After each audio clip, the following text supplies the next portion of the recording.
constituency, and so they don't necessarily have an incentive to do anything about that. Okay, so these are just the sort of problems that we see, and then, so since these are the problems, what we would expect to occur, of course, is that the presidential campaign would be focused on how to solve these problems. I'm sure that's what everybody in this room expects to happen, having witnessed at least 2 or 3 presidential campaigns. So what we need is we need what I would call an honest dialogue about eating your Brussels sprouts.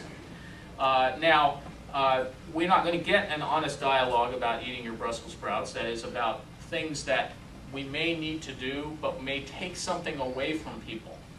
Many of the things that need to happen in order to solve these problems that I just identified would involve taking something away from somebody that they already have, and that's not necessarily that popular. So what we'll get instead is, in the presidential campaign, is a discussion about that goes something like, here's your pizza, and what do you want on it?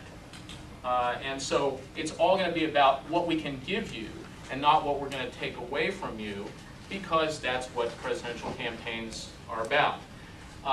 In 1992, there was this fellow named Ross Perot. How many people here know who Ross Perot is? That's good. Ross Perot was this third-party candidate who ran when George Bush, the first one, and Bill Clinton ran for president. And neither George Bush nor Bill Clinton, I think it's fair to say, wanted to talk about the deficit. And Ross Perot got up there and he said, there's this big problem and you guys aren't talking about it. And he sort of forced them to talk about it. And he particularly forced, I think, some attention to be paid to it, because even though he wasn't elected, he got something like 16% of the vote. And when he got 16% of the vote, President Clinton, who was elected, knew that he had to appeal to those Perot supporters in order to try to get reelected. That is, Bill Clinton got something like 43% of the vote in '92, and he was pretty sure he wasn't going to be reelected with 43% of the vote. So how do I appeal to those sort of marginal voters, those independent voters, those Perot voters? Well, one way was to sort of embrace deficit reduction as a goal, which President Clinton did. And the question is, one of the questions I think is whether the public will demand an honest discussion of the real issues. Now, one place where that could occur is in the debates, and I just put in parentheses, please. I mean, if anybody watched the debates during the Democratic or Republican primaries, they were about Reverend Wright and whether somebody did or did not get shot at in Bosnia, and all of these things that have nothing to do really with the problems that are facing the country. If these debates are really about honest to God issues and about sort of what faces the country in terms of these sort of long-term challenges, then I'll be very pleased, but I'll also be very surprised.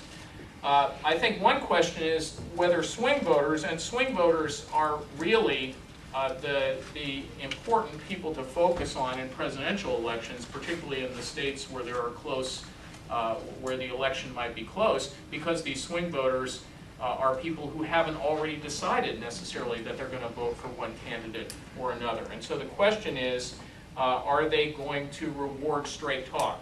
That is, are they going to demand straight talk? Are they going to punish people who just appear to be pandering? Because if they're not rewarding straight talk and punishing pandering, then there's no particular reason to expect that the candidates are going to try to appeal to this need to try to do something about the problems that face the country. And just as an example of that, the Tax Policy Center, which is run by the Brookings Institution and the Urban Institute jointly, just did a comparison of the McCain and Obama tax plans. The John McCain tax plan has a 10-year cost of $3.7 trillion, broken down roughly into making all the Bush tax cuts permanent, that cost $1.7 trillion, indexing the AMT permanently for inflation, so basically trying to make the AMT so it doesn't sort of continue to be paid by more people.